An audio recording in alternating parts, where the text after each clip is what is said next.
Mixed martial arts. Mixed martial arts. How do we like our martial arts? We like it mixed.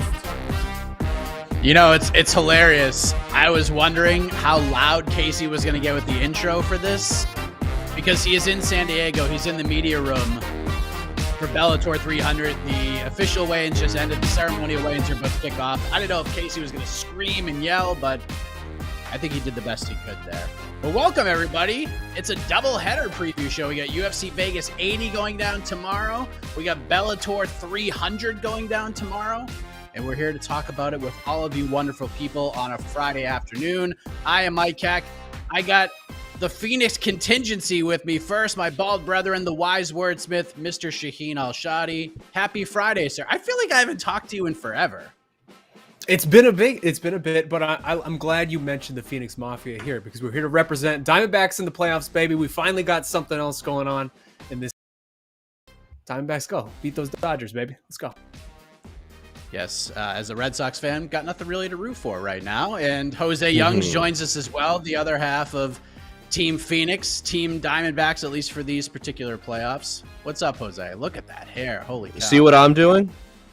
You guys can't do that. Yep, you're absolutely right about that. Wow. Try to do some Phoenix friendship here and just get blasted off the face of the earth in the first 5 seconds. Thank you. Hey, Unbelievable. you only talk trash to your friends. Outside of that, it's just mean-spirited.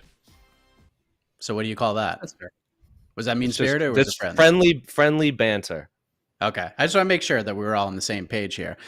Speaking of not being able to do things, we found out a little while ago that Ilima-Lei Macfarlane will not be fighting for the Bellator women's flyweight title. Now, the last... Tremendous. The last maybe 10 minutes or so, as we were waiting in the green room, some changes were afoot, and I mean some big changes, and then things kind of changed back. What was originally the plan was they were going to take the Liz Carmouche-Ilima-Lei Macfarlane fight, since Ilima-Lei Macfarlane missed weight not once, not twice, but 3 times. They were going to turn it into a 3-round fight, and then a few minutes later, like, no, we're going to bring it back. So Liz Carmouche will fight Ilima-Lei Macfarlane. It will be a 5-round fight.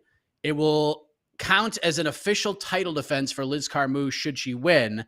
And if Ilima-Lei Macfarlane wins, she will not be the women's flyweight champion. I think I got that correct, right? I think I got that right. That's how we're doing this? Yep. All right. So we officially have, 2.5 title fights for Bellator 300? It's something that is like so that. Bellator. All of this is so Bellator.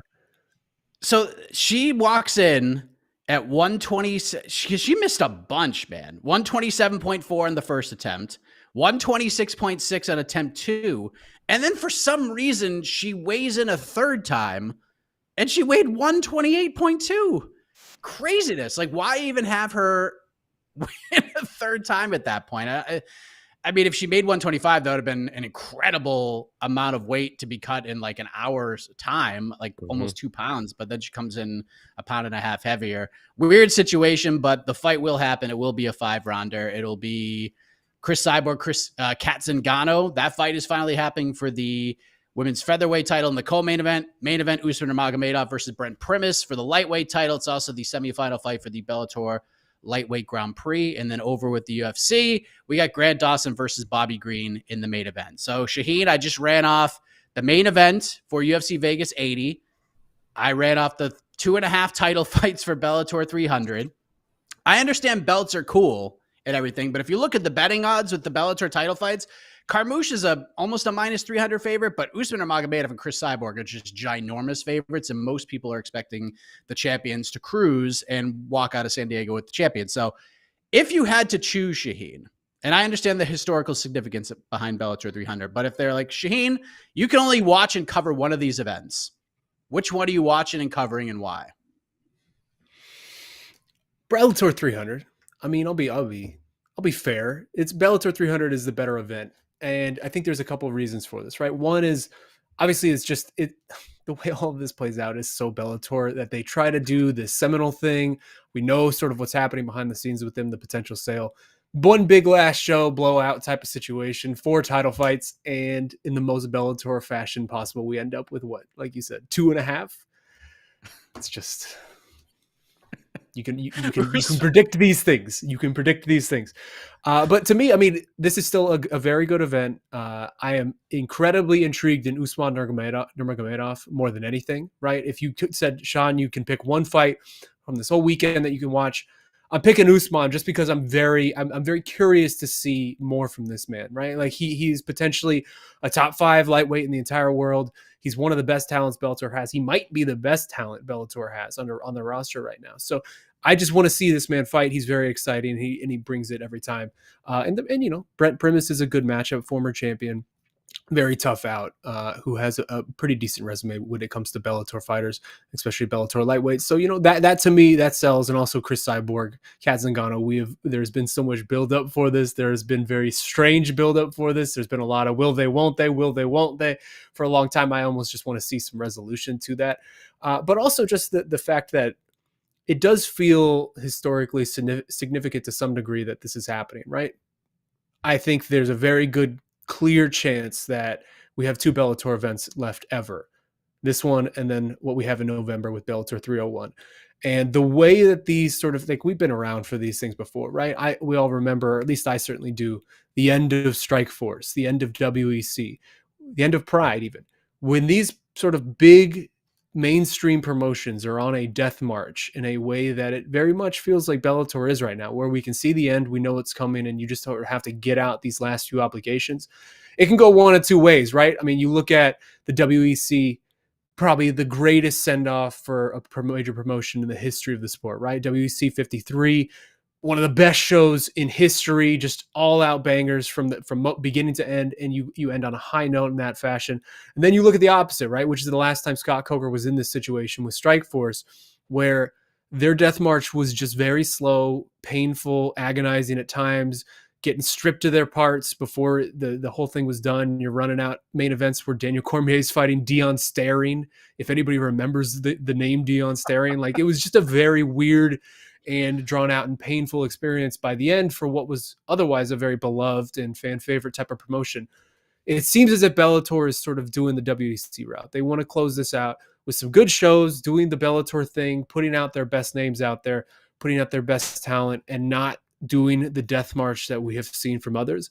And I give them credit for it, man. I mean, they've really tried with Bellator 300. I thought the poster was tremendous. It was something different. We don't get a lot of different in MMA, especially when it comes to this type of thing. And, you know, again, they put their best foot forward. The 4 title fights, they were all good fights. Sometimes things happen, especially in Bellator, things tend to happen. You end up with 2.5. But still, I think this is a very good card. The UFC card is fine. It's an average Apex card. Grant Dawson's particularly intriguing because he is sort of the dark horse here at lightweight. He is very much just unbeaten over the course of his UFC run, so you want to see where the ceiling is for him. Bobby Green's a good test for that. But ultimately, you give me one fight to watch, I'm watching Usman. You give me one event to watch, I'm watching Bellator. Jose, same question to you. Event to watch between the two and fight to watch between the two, if you can only choose one. I'm 100% in agreement with Shaheen. I like the main event of UFC Vegas 80, and there's a couple of interesting names on UFC Vegas 80, but it's just an Apex card. And Usman Nurmagomedov might be the best lightweight on planet Earth. Obviously, him and Islam are never going to fight because they're different promotions. Obviously, they also train together and Habib is essentially their coach. So they will never fight, so you'll never find that out. But Usman Nurmagomedov might be the best lightweight in the world. He might be the best Bellator fighter on the entire roster, regardless of weight class. He might be the best all-around fighter in any weight class in mixed martial arts. We've heard the stories of when you ask Islam, like, oh, who gets the better of you? And he kind of jokingly says Usman Nurmagomedov. And I tend to wonder how much of that is a joke because Usman Nurmagomedov has really shown no weak points in his game. Now, you could chalk that up to level of competition. Islam is fighting maybe better lightweights in the UFC. I don't think that's much of an argument, but Usman is doing to his opponents what he should be doing to his opponents and dispatching them seemingly with ease and with violent intention. So if you give me one fight of every fight on this entire weekend, it's Usman Nurmagomedov versus fill in the blank. So that's my answer. It's Usman and Bellator 300. at DraftKings, Usman Nurmagomedov a minus 2,100 favorite over Brent Oh my Primus. He is as God. high. He is as high, depending on which betting site you look at, as a minus 3,300 favorite heading into this main event. That just goes to show you how the betting public views Usman Nurmagomedov right now, who, by the way, is only 25 years of age. He is only going to get better, and that might be the scariest thing in the world right now. And he is fighting Brent Primus, Shaheen, who told me before the Mansar Barnwee fight, I'm just going to play spoiler for this entire thing. No one thinks I'm going to beat Barnway. I'm going to go out and beat him. And by the way, low key, really fun fight. If you haven't seen that fight, I highly suggest you go back and watch it. It's really, really fun. And then he's just going to go and beat Usman. Has tons of respect for his skills, understands how good this young guy is. And Brent just feels like, look, I've been through the wood chipper. I've seen it all. I've done it all. I'm in a good headspace. And I'm just going to go in there with no pressure and play spoiler here. So straight up, Shaheen, betting odds aside, how stunning would a Brent Primus win be for you tomorrow night? I can't hear you. Yeah, I think you're muted, Sean. Yes, I was. Thank you. Also, y'all in the comments section are wild. It would be fairly stunning, right? Like it would. I mean, we know what this is. You read the odds off. Usman Nurmagomedov, we said it, one of the best talents in this whole promotion. And Brent Primus is 38 years old. Like, sure, he's a former champion. He has some good names on his resume. He is far past the point of the best version of Brent Primus that we have seen. Whereas Usman, what, mid-20s, 25 years old, uber talented. Brent sort of just is happy to be here in this type of situation. I mean, it would be shocking to me if Usman lost this. We have seen nothing from him over the course of his Bellator career and just his MMA career in general that would suggest that he should lose a fight like this. Jose, how stunning would this be? Where would this rank for you if Brent Primus wins? Because Brent's good, man. I think he's completely flying under the radar here, which is kind of what he likes. Yeah, go ahead.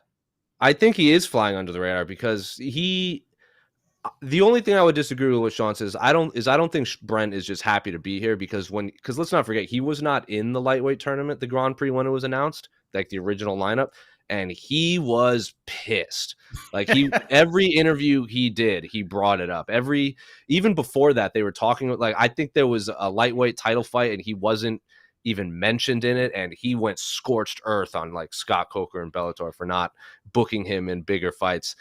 I don't think he's happy to be here. I think he very badly wants that lightweight title back because, yeah, he did win it against Michael Chandler, but that was when Michael Chandler, his leg died in the middle of Madison Square Garden, and then he got like lead blanketed against Michael Chandler in the rematch, and that didn't do him any favors because he talked a lot, and then he lost a very boring fight, and then he's lost to two very tough guys.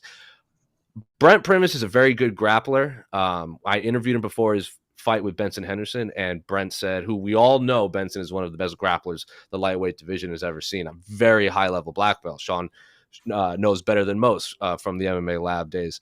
And Brent said, straight up, my jiu-jitsu is just simply better than Benson Henderson, which Benson Henderson openly laughed about when I brought it up.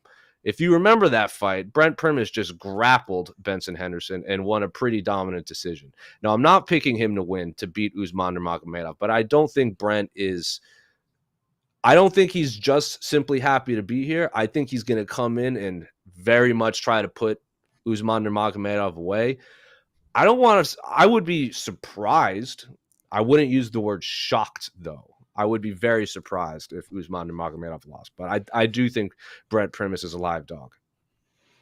Let me just add to that, because I would be, the reason I would be shocked mostly is because of the age, right? Like if this is 2 years ago, 3 years ago, and Brent Primus is coming in like he was for that Benson Henderson fight, because I remember that me and you were both there, Jose. Like what, he was 35, 36 at that point. 38 years old in the lighter weight divisions, just that's the past the sell-by date. We just haven't seen a historically significant fighter succeed this late into their career in these lighter weight divisions, especially not against a 25-year-old undefeated killer from Dagestan. Like, you just put those bare facts up on the screen of, hey, 25 years old undefeated Dagestani Islam Makhachev training partner versus 38-year-old who kind of, 2-2 over his last four type of thing. Like, I don't know. That's why I would be shocked, is mostly because, like, Brent Primus is a very good fighter. I don't know that he's a very good fighter anymore. I'm hoping that this fight is somewhat competitive. Like, I hope Brent can, I think Brent, if he could be if he could have some offensive wrestling, if he could take Usman down early and steal around just by using top position, because we haven't really seen Usman Nurmagomedov off of his back very much in his Bellator career, and Brent Primus is very, very good in that position. When he's on the feet, not very good. Mansar Barnawi did very, very well, but when Brent was the aggressor and was taking the fight to the ground, there were some wild and fun scrambles, but Brent, as the fight went on, continued to just kind of wear on Barnawi as that fight continued to progress. So I wonder, Brent, how aggressive he's going to be. Is he going to turn into like a Colby Covington, Bryce Mitchell-esque grappler where he's just spamming takedowns left and right, hoping to get top position? Because honestly, I think that's his only chance to win this fight. Otherwise, Usman is just going to murder him, and it's not going to be all that compelling. But I do hope that this fight is somewhat competitive. I hope Usman can overcome some adversity in this fight at all. And I think Brent could do it if he can get him down early and give Usman a taste of almost his own medicine in some respects. But I do think Usman Nurmagomedov will find a finish. I do think this fight is going to be more competitive than the betting odds suggest. And I would just like to see how Usman kind of handles some pressure from a defensive side. But he's just that good, man. 25 years of age. The whole world is in front of him. And I expect him to end the night still the lightweight champion. But what a moment it would be for 38-year-old Brent Primus to chalk one up for the elder folks. And it's going to be an intriguing matchup, especially early on. We got the return of Chris Cyborg on this card. Oh, go ahead. Yes, please. So I can just jump in. One last question about Usman, because to me, he is the most intriguing part of this whole weekend. And this is realistically probably the final time we will see him in the Bellator cage, I would imagine. After this, what is your ideal, like, let's say Usman wins, very impressive blowout. What's your ideal next step for him? Golly. Like, what would be in Mike Heck's perfect world? What do you want to see Usman Nurmagomedov do after this? I mean, I think if the whole world had to guess what I'm going to say, they're going to guess it spot on. Go to the UFC. Islam, because I don't think Islam's going to fight for like terribly a long time. And maybe Islam's going to move up to 170. He's already talked about Colby or whatever. And if Usman comes over, it's probably almost a lock that Islam's going to go up to 170. And immediately, the fight you make in 2024 is Usman Nurmagomedov versus Arman Tsarukyan.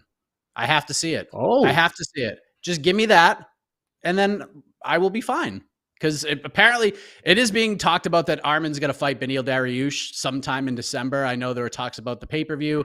I'm told it might be a little earlier than that, but nothing is done. Nothing is finalized. There are discussions for that fight. But, man, can you imagine Usman Nurmagomedov coming over and fighting freaking Arman Tsarukyan?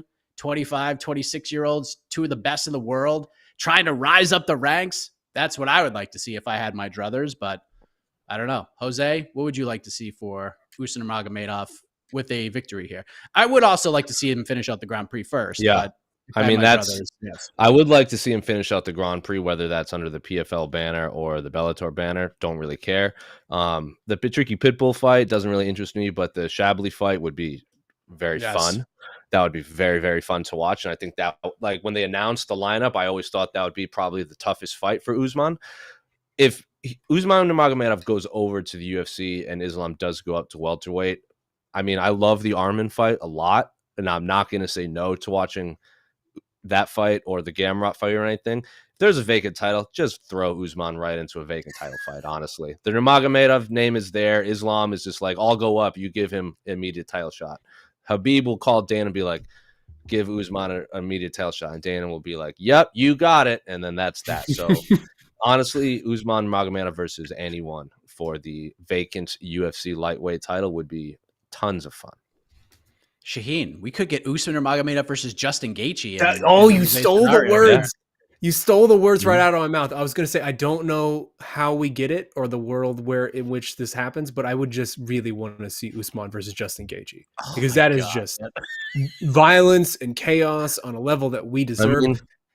And also, can you imagine if you're the UFC and you have this Habib Nurmagomedov really popular, successful reign, and then you get that in between of Charles, but then pretty much afterwards you get Islam coming in, the successor, the heir apparent, and then all of a sudden you get another Nurmagomedov of Usman just taking over this division, 25 years old, mid-20s in his prime, just hitting his prime. Like, you have just this whole era, this decade of dominance from Dagestanis, from Nurmagomedov to Islam to then another Nurmagomedov. Like, how crazy of a story that would be. I'm super here for that. It would be a lot of fun.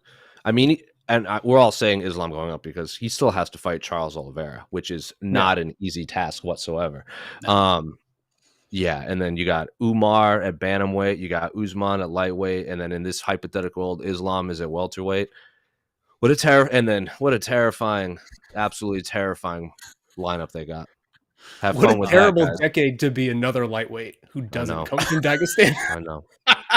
I mean, if Charles wins and then Islam just goes up, like, just make Charles versus like Usman.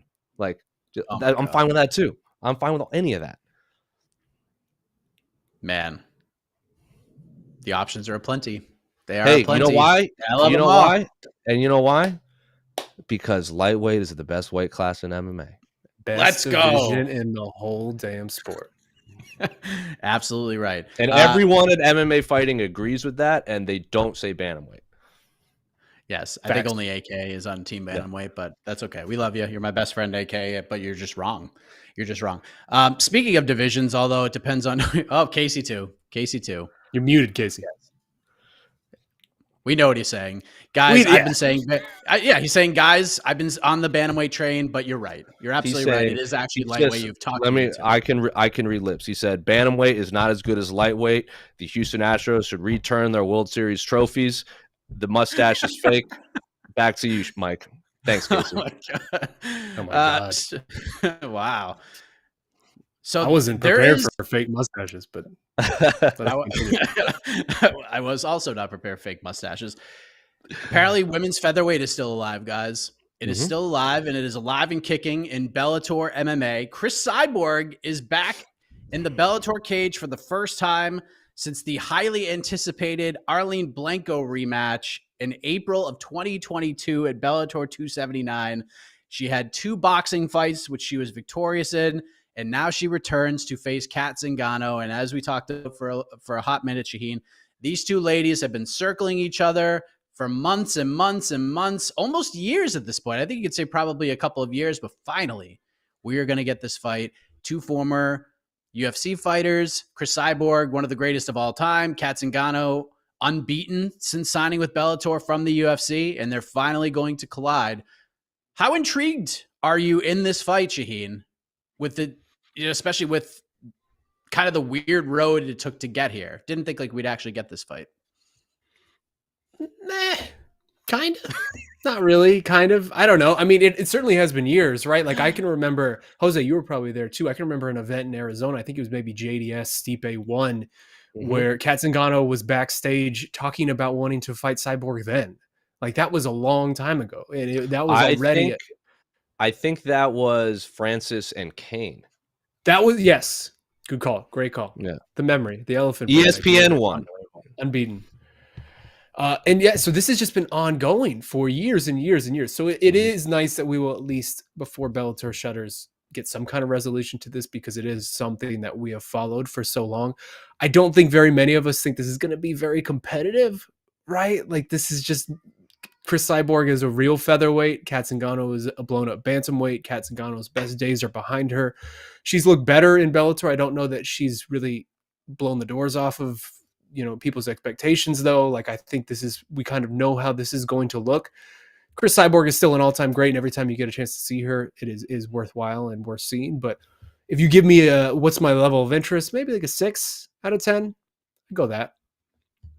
I mean, the sound of that meh, I didn't think you were getting to a 6, Shaheen. I talked myself a little bit into it, All right. That's what these shows are all about. Jose, where are you at with this one? And by the way, let me just say this before you speak on this. Of all these fights this weekend, gentlemen, that I get that O'Malley, Stricklandy, weirdo vibes, it's this one. I don't know why. I can't explain it, but I just feel like something weird is going to happen. It doesn't mean that I'm saying Kat Zingano is going to win the featherweight title. It means that something really weird is going to happen. Maybe a DQ or some sort of weird draw, or maybe a judge scores a 10-9 round 10-8 and some weird thing. We haven't seen that at all this year. So, Jose, your interest levels in this fight, and do you have any sort of weird, wacky vibes that something weird's going to happen with this one? No, I don't think it's going to be wacky. I don't think she's going to finish Kat Zingano. Kat is tough, but when she takes damage, she tends to kind of just go backwards a lot, and she doesn't wear damage well in the cage or the octagon, Bellator cage, whatever you want to do. And then the Cyborg fight, like she obviously can put people away. She's one of, if not the best finishers in women's MMA history, probably in my opinion, the second greatest women's fighter ever. But that Arlene just looked like a bloody mess at the end of the fight, and I'm like, Cyborg could probably finish this in the third, fourth round, and the fact that it got to a decision was shocking.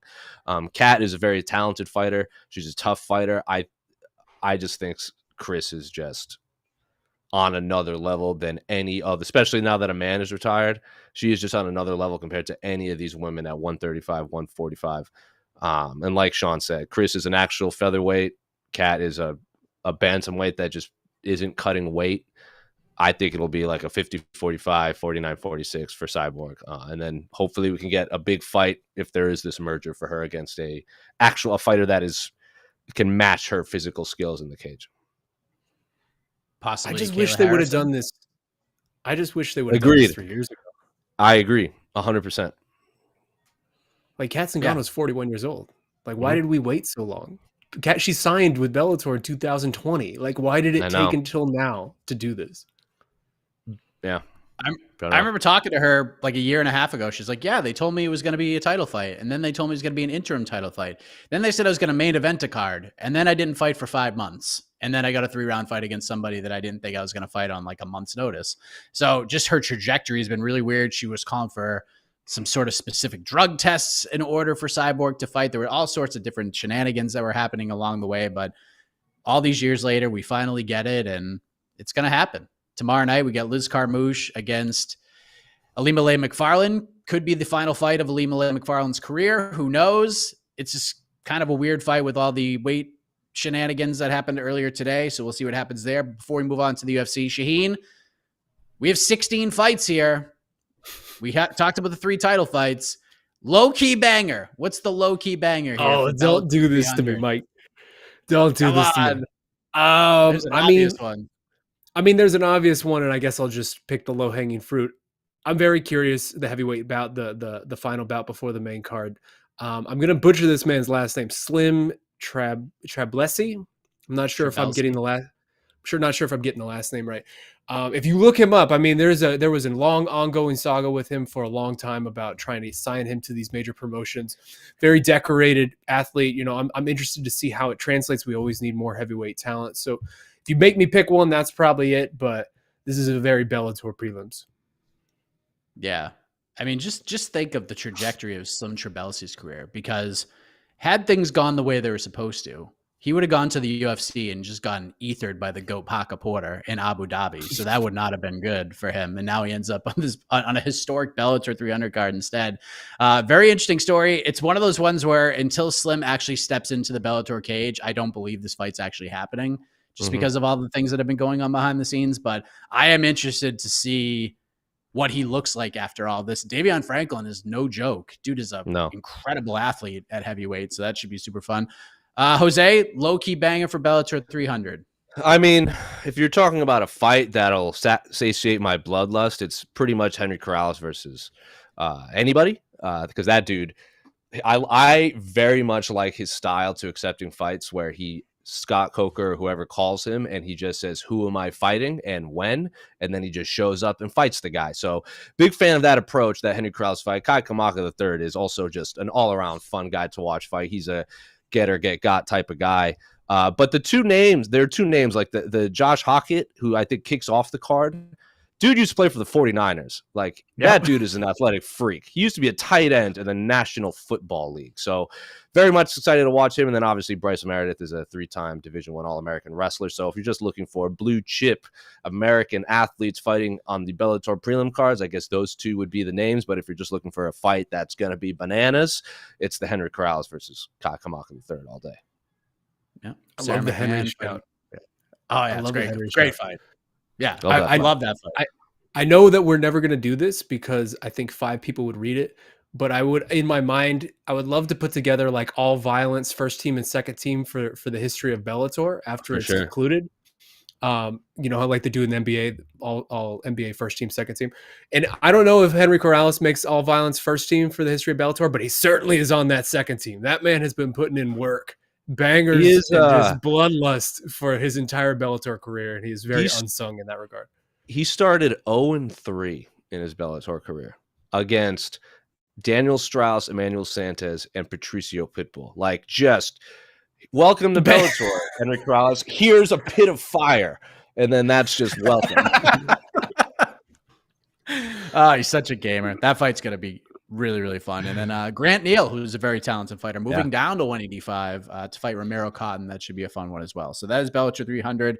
We will have you covered on MMAfighting.com, but not that far away. Over in Las Vegas, Shaheen, UFC Vegas 80, Grant Dawson enters the top 10 at 155, and he said, look, I want one of two things. I want a ranked dude, somebody in the top 10, or I want a big name. And he gets Bobby Green, and Bobby Green to him is a big name. And I think Bobby is a very popular guy. I think he's growing in popularity every day that he's an Ultimate Fighting Championship competitor. Interesting fight. Grant Dawson's obviously a massive favorite here. I think a lot of people are very high on Grant Dawson. Your thoughts on the UFC Vegas 80 main event in the best division in the sport? I love the way you frame that. I love the way that's why you're the best, Mike Heck. That's why you're the best. It's a good fight. I'm a little surprised that this is that they're giving Grant Dawson this sort of platform, because he does seem like one of those type of guys where he maybe isn't putting in the most fan-friendly performances consistently over and over again and racking them up. And you know how the UFC goes with these type of figures who are maybe more a little methodical. But I do like that he's getting the spot. I mean, he has been the dark horse of this lightweight division for a while now, undefeated in his UFC run through. And if you remember how his UFC career began, like he entered through the Contender Series and he was almost instantly like sort of cast aside because he was in this weird space where the same stuff that was happening with John Jones when it came to different drug testing and picograms and just situations like that. Grant Dawson fell under that vacuum as well, and he lost quite a bit of time from his career because of that at the early portions. So for him to be able to turn this around now and really find success to the point where he's now headlining his first UFC event, all the credit in the world to him. I'm deeply intrigued with just the stylistic matchup when it comes to this, right? Because Grant Dawson, we know what he does. He is relentless with his pressure. He's relentless with his takedowns. He's relentless with his grappling. And that's what he's going to try to do. He's going to just try to drown you, smother you in that type of work. And Bobby Green, like he may be long in the tooth. He may be in this game for quite a long time, but dude has pretty decent defensive grappling. Like that's one of his stronger suits. We saw it with Islam. Like he can get taken down certainly, and Islam can take down anybody, and he can get beaten to a pulp on the ground in the way that he did against Islam. But like for the most part, his defensive grappling holds up a fair bit against a lot of these top lightweights. And this will be an ultimate test to see if Grant Dawson can execute that style of game plan against a gamer like Bobby Green. Because if he does, man, like I don't know, I'm not quite sure where this kid's ceiling is in this 55 division. Very talented, but there's a lot of killers here. But if he can go in and blow the doors off of Bobby Green, sky's the limit for me. It kind of feels like. What do you think of the matchup, Jose? I know it kind of came together somewhat quickly because we were wondering what was going to headline this card. I didn't think we were going to get a Drew Dober, Ricky Glenn main event here, but we get this fight instead. And I think it's, for an Apex card, this is pretty darn good and pretty darn intriguing in a number of ways. Yeah, I like it a lot. I like the fight a lot, and I think I'm glad Bobby Green's getting that another main event. Coming off that win, that submission win over Tony Ferguson was no joke in Salt Lake City. Grant Dawson, like Shaheen said, the sky's the limit for this kid. I really like his approach to fighting too. I think realistic is an understatement. If you go watch or if you read his interview with Damon Martin, he's like, yeah, I beat Bobby Green. He's like, I'm not going to fight Conor. I'm not going to fight Michael Chandler. Justin Gaethje and Dustin Poirier won't fight me. Like, he seems very realistic at the path and route he's taking of his career. Incredibly high level grappler, very fun striker too. Bobby Green, like Sean said, is very, very underrated defensive grappling. I think the guys that really take advantage of Bobby are the ones that are just physically just stronger than him, like the Islam fights, or the ones that can just out crazy him in the octagon, like the Drew Dobers and the Rafael Fizieves and the Drakkar Closes of the world. But Bobby is a guy that'll fight anyone, anywhere, anytime. I think this is the most popular he's ever been. I love this main event. Still haven't decided who's going to win. For whatever reason, there's some beef from Bobby's side. If you watch the face-off today, he kept bringing up some video. I don't know what video he was referring to. Maybe Mike, you do, or maybe Shaheen, you do. I don't know if that's Bobby just trying to drum up some emotion before the fight, because Grant seems pretty confused too. I don't quite know what the history between those two are. So yeah, fun fight. Love it. Glad it's a 5-round main event. Yeah, I think when you work in this space, there are moments that are kind of surreal, because I had my first interview with Grant Dawson in September of 2015. He was getting ready to fight for Titan FC. That was the first time I talked to him, and I had watched a lot of tape on him. He was 5-0 at the time, and just the same thing you saw, but he was a featherweight, just running dudes over, and he's just submitting dudes. It was always the second round. He would just 10-8 a dude in the first, and then he would just make people quit in the second. That's like what he always did. And then he lost a fight in 35 seconds, just got absolutely destroyed.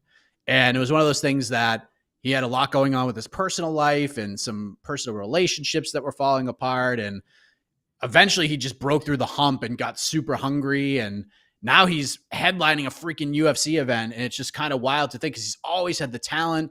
And it's just one of those guys that maybe he was just a little too young, a little too immature for the spotlight, thought he was a little too big for his britches at times. And I think these are lessons that he's learned along the way. And now he's getting ready to fight Bobby Green. You're right, Jose. That was an awkward face-off, because Grant Dawson goes in. Everything I've seen from Grant has been pretty respectful in regards to Bobby. He's put Bobby over pretty big. And then Grant goes for the handshake, and Bobby Green's like, nah, bro. And he goes, I heard what you said in the video. And Grant's just like, what? I think you're a very nice guy. No. I think you are a very nice guy. I know you're a very nice guy, Bobby. I know you are. It was so awkward. Bobby's just yelling at him like, I heard what you said, bro. And Grant's like, I don't know what you're talking about. But it was kudos to Bobby for trying to rustle up some fire here. But yeah, it's gonna be an interesting fight. So We'll dive into the low-key bang. We'll take a few questions before we get out of here, because I know we're kind of on a time cap here. So, Shaheen, what is your official pick for this main event? Can Grant Dawson continue this unbeaten run in the UFC and move up another notch here in this loaded-up lightweight division, or can Bobby Green come in and play spoiler in the main event? First, can I flip the switch, turn it around on the Trivia Master real quick, and ask you a piece of trivia, Mike Heck? Okay. You mentioned the 35-second loss Grant Dawson has. Do you know who that was to? Hugh Pulley or something like that. Nailed it. Victory FC. I know for a fact. Yeah, it was Victory FC. And he got bludgeoned by elbows. It was not Victory FC. Oh, was it Casey Fighting Alliance? You ruined it afterwards. You had it perfect. It was Casey Fighting Alliance. All right, it was one of those two, for God's sake. That was a great pull, though. The immortal Hugh Pulley. Great job, Hugh. You really worked out for you. Yeah, I mean, I'm going to pick Grant Dawson. To me, Grant Dawson feels tailor-made to be the lightweight that everyone avoids, right? Like we've seen this. Sure. We've seen this time and time again just happen in this division. Like, he's going to win this fight, and then he's going to campaign for a top 10 fighter, top 8 fighter, and no one's going to want that fight. And we might get stuck on this weird road where he's fighting these top 15, top 10, 12-ish range guys consistently, but just because no one's going to give him that opportunity. Like, if you're Justin Gaethje, if you're Arman Sarukian, Beneil Dariush, whoever, like, you're just not out here trying to fight Grant Dawson, regardless of what happens on Saturday. So it feels like we already sort of know what's going to happen in this guy's career because we've seen it before. But, Bobby Green, very game opponent. You can never really just say, hey, Bobby Green is going to just get the doors blown off him. It happens very rarely, but I do think Grant Dawson's going to go out there, win a convincing one-sided 25-minute-esque decision where he wins 4 out of 5 rounds or something like that. Maybe gets a late finish and continues this march towards eventually fighting some of the top lightweights. Jose, what do you think? I think Grant gets it done inside 5, probably in the 3rd round range. I think, like you said, the pressure, the high level grappling and everything. He seems a guy like he can sense he's a guy that can sense the kill is coming. And I'm very much, Bobby will do his thing and talk a lot, but then like you saw the Drew Dober thing, he gets clipped, he goes down. And I think Grant Dawson's I think Mark Madsen is an incredibly high level fighter. And obviously Damir Ismagulov is an incredibly high level fighter. So Grant Dawson is fighting guys that no one else wants to fight and beating them. And then he's basically, like Sean said, he's taking that role. He's going to be the guy that no one wants to fight, or you've lost 2 in a row and you're forced to fight Grant Dawson. So I think this isn't a passing of the guard by any means. Bobby is still, if Bobby loses, he's still going to be more popular amongst the fans than Grant Dawson. So Bobby will be a better prize fighter. I think Grant Dawson is just going to be a better mixed martial arts fighter on Saturday. I'm picking Grant to win inside 5. I'm picking Grant to win. I think he gets a finish. Inside of 3, I'm with you, Jose, with that. Maybe in the 3rd round. But boy, if this gets to the championship rounds, I have questions. I have questions about Grant Dawson getting into rounds 4 and 5. Not saying that he has like bad conditioning or anything, but we just haven't seen it. I can't forget the Ricky Glenn fight. I can't forget that fight. Well, where he just mauled Ricky Glenn's done that to a lot of people, to be fair. Yeah. But Bobby Green can do that too. And Ricky 5 Glenn, rounds. that was a 3-round fight. This is a 5-round fight. So if Bobby can survive and make it to round 4, I think things can get real interesting here. Now, maybe Grant has figured that part of his game out. He looked real good against Mark Madsen. He looked real good against Damir Ismagulov. But this is a 5-rounder, and Bobby Green is going to be very tough to get out of there. I do eventually think that Grant is just going to put that pressure on him. But if Bobby could just survive and make it to round 4, things could get real interesting. But maybe we'll get there. Maybe we won't. I kind of hope we do get there because I just want to see how Grant could do in those later in the fight, especially if Bobby is starting to come back, and can Grant kind of kick in that second gear and stay with it. So I do think Grant will get it done. I think it's a very good matchup for him, but I think Bobby is a very interesting test for him, especially if this fight goes deep. So we did the low key banger question for Bellator, Shaheen. I think it's only fair we give it to the UFC. What are we looking at here? What's the other fight on this card that you are most intrigued in? Well, first I would just submit that I think also, in my mind at least, this feels like a step down in competition for Grant Dawson in a way. Like I would pick Damir Ismagulov to beat Bobby Green. Bobby Green's certainly a bigger name, but I don't know. I wish that this was a different type of fight for Grant Dawson ultimately, but it is what it is. Low key banger. I mean, there's 2 really obvious picks, right? So I'll leave one for Jose. Drew Dober, Ricky Glenn is obvious right there, but I am so deeply intrigued in Joe Vifer, man. I mean, that guy has a hell of a story. He has been nothing but impressive so far in the UFC. And Abdul Razak Al Hassan, we know what to expect from him, right? Like this fight's going to end in a knockout. Every time you say that, a fight goes 15 boring minutes, but this was probably going to end in a really brutal knockout. And I'm really curious to see if Joe Vifer is who the UFC is sort of building him up to be. Jose, what you got? See, the obvious answers are the Drew Dobers and the Alexander Hernandezes of the world, but I am going to pick an actual low-key banger, and I think it's Felipe Lin's Ian Cutelaba, because someone is going to bed in that fight, whether it's by submission or knockout or just from pure exhaustion inside the octagon. So that's my pick. Obviously, the Drew Dober fight, like I'm never going to not watch Drew Dober, same as Alexander Hernandez and Bill Alger. Like those are all very fun fighters in very exciting weight classes, especially Alex at featherweight. But I want to see Felipe Lins and Ian Cutelaba just throw hammers at each other until someone goes to sleep. And obviously, really the Carolina Deanna Belbita is important for the division. Yes. Alger Hernandez is interesting. It's more interesting now, and I'm not like a big betting matrix guy, but the line has shifted quite a bit in the favor of Alexander Hernandez over the last couple of days. He was like a plus 150 dog, and now he's like a minus 145 favorite in a matter of 2 days. So I think that's kind of wacky. So we'll see what happens there. Dober Glenn's good. Alex Morono, Joaquin Buckley is a really interesting fight.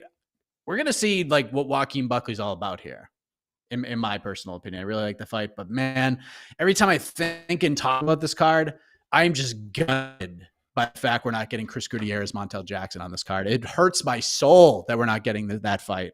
That was one of the fights I was looking forward to this entire month, and that includes the pay-per-view. It's like a top 3 fight of the month for me, and now we're not getting it, and it just hurts my soul. But compared to most Apex cards this year, this one's not bad.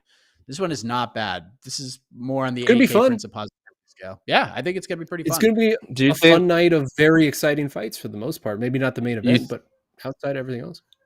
You think this is it for Nate Maness if he loses? The questions that everyone's asking. It's a good question. I mean, he fought He's Umar, 3-2. and then Yeah, he got smoked by Umar, and then he was like, you know what? Maybe bantamweight's not my weight class. So he drops to flyweight and gets Tagir like Ulanbekov like right out of the gate. Like, God, Yeah, it's a tough draw. man. It's a tough draw. Tough draw.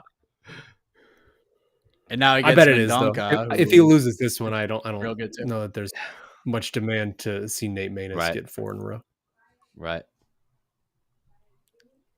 I mean, they need guys though, and he'll literally fight anybody. So there's value to that. There's definitely value to that. So, all right, we'll bring in Casey live from San Diego. We'll take a few questions before we get out of here. The Bellator ceremonial weigh-ins coming up very soon. Look at this Hi, guy everybody. with the professional Hi. background. Hi, Casey. How you doing? Yes. I want to say I am really looking forward to Buckley versus Morono, mostly because it's the two opposite. Their bodies are ends so of- different. Yeah. Yeah. Of looking of who looks good coming Aesthetics. off the bus. Yeah. Yeah. And both of them can obviously just knock your lights out, and I just love that dynamic of the physical bodies of MMA and how they're both just two incredibly violent dudes, but they don't look the same. But it's awesome. So just want to point that out. I love it. That's a good Yeah, fight. the memes that will come if Alex Morono wins this fight are going to be incredible. Oh yeah. This is what peak right. performance looks like. Anytime you can get the such a dynamic shift of bodies where it's like I always just think of the Stefan Struve thing, right? Where it's like Stefan Struve versus just like a short fat heavyweight. Like give me those as many times as you can. I Remember just love this, these. when Stephen Struve versus Pat Barry, the face-off? I don't know if you Love remember that. one. Yeah. Oh Yeah, my man. gosh, That's yeah. what I'm saying. All right. Here, it's kind of a fun question. Question for the panel. Favorite Bellator moment, also the opposite, lowest moment. Oh Oh. boy. Wow. How much time do we have? I think it's the same thing. I actually think for me, it's the same thing. It's Kimbo Dada. Yeah, I feel like everyone's gonna say that. It's the best So and worst. my favorite is Mike. You watched professional wrestling, Casey. I don't know if you were watching back then. Sean, I don't think you were watching. Remember when Tito Ortiz debuted at TNA against Aces and Eights, and it was the most awkward thing of all time? The second most awkward thing of all time is when they had the camera on Roy Jones Jr. because they were hyping up a fight with Rampage, and then Rampage was like, "Actually, I'm fighting this guy," and then Tito Ortiz walked out with a giant American flag. And then they didn't even end up fighting. That's probably my favorite because it was just so silly and stupid. Can I Who's submit- the guy that when he took the mask off? with Oh, Tito? I got you. Oh, That's man. literally what I was about to say. Can I submit to the panel the Yeah, great 100%. Stephen Bonner, Please, rest in dude. peace, coming in and doing the mask rip off while still having another mask on underneath it? It was just Love that. Can we just do a list of the top 10 best Tito Ortiz moments in Bellator? the early Coker era of Bellator, where they were trying Love to toe this line between like, hey, we got some really crazy prospects. We're gonna put them on this card that's like clown show card consistently Oh, of yeah. just like the Hoist Gracie fights that they were trotting out and all the weird stuff. Such a weird era in retrospect. Like I don't know what that was. It didn't really work, but it also drew big ratings, but it didn't like get anybody to stay. And Casey, like you said, the Kimbo Dada is the most fun I've Dada- ever had at a fight ever. Dada still, after all these literally- years. Dada He died. literally, his heart stopped in the cage. And then like a couple months later, Kimbo died for real. So Yeah. While we were Just- all guffawing cage side, just cackling, Yeah. and this man's dying. It's That's just like the loving weirdest. every second of it, and the fact that like Dada got knocked out with a punch that didn't land. I love it. Dude, Well, no, it was one of the death that punch. fight was one of those Literally. things where you leave it and your face hurts because you've been smiling for like 30 minutes without realizing it. I was. Um, I don't know if you remember. I think we were all sitting next to each other too, like in that little media row, and Booker T was there. The fight was. Yup. in Yes, Houston. absolutely. Yep. Booker T was only like maybe 10 feet from us, and he was just almost literally rolling on the ground laughing watching the fight. And the crowd Dude. was. You would have thought he was at a Chappelle Yeah. comedy special. Like he was just dying laughing the whole time. I love it.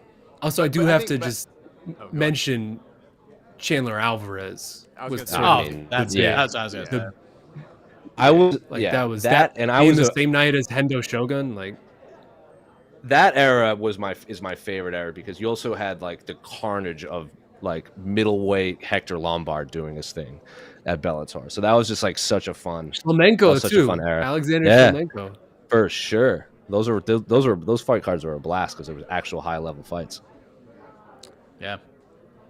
You know what? But we are gonna cut the Q&A short because this room is getting very crowded right now, and I thought I would have a little more time, but everything's getting pretty tight around here. So I think we're gonna wrap this up, gentlemen. That's fair. One last please. submission, real quick, super quick. Oh, please. The press conference, because everyone in the comments saying it. The press conference with Tito and Chael, one of the all-time. Tell me about Oh, the- yes. Still waiting about the People- Jackal. People still bring this up in comment section to this day. There are like 4 different lines from that press Oh, conference. yeah. Just When an Cha- all-time performance from Chael. When Chael did the Q&A in Boston, me and Oscar were like, should one of us ask him about the Jackal? And we were like, one of us should do that. But then we just both chickened out. What was the line? Like he's like Joe's like, "You're a bad boy," and Tito's like, "Bad girl," or something like that. I just love him going to Jenna Jameson and then be like, "Oh, that was a nasty line by me." Joe's like, "That was bad." And Tito just like exploding with rage. Like, oh my god. Oh my god. Oh, there've been so many. Past his prime, Chael was not a great fighter, but he was still one of the single best promo in the game. Oh, yeah. 100%. Absolutely. This is a question we're gonna have to explore one of these days. Maybe on a damn they were good. Maybe on the Bellator post show. edition. Yeah, post show. We'll tell Bellator tales Oh, and rank we have, some of we the have, best we have things. 301. We have 301 coming up in Chicago, so maybe we can collect our thoughts and gather our list. We got time. So, We got time. We could do like a Bellator best of draft of some kind. I don't know. The ideas are flowing here at mafighting.com. So thank you all very much. Doubleheader tomorrow. We'll get you People's Pre-Fight Show. Special guest host, A.K. Lee, my best friend, will be on the call. I believe that's going to happen at 3:30 p.m. Eastern time. And then we'll have you covered for both events right here at MMA Fighting. So from San Diego, for Casey Leydon, for Jose and Shaheen in Phoenix, Arizona, I am Mike Heck. Thanks for watching. We'll see you tomorrow, everybody. Let's go D-backs. Beat LA. Baseball season's over, but yes. does anyone know what San Diego means in German? Does anyone know? German.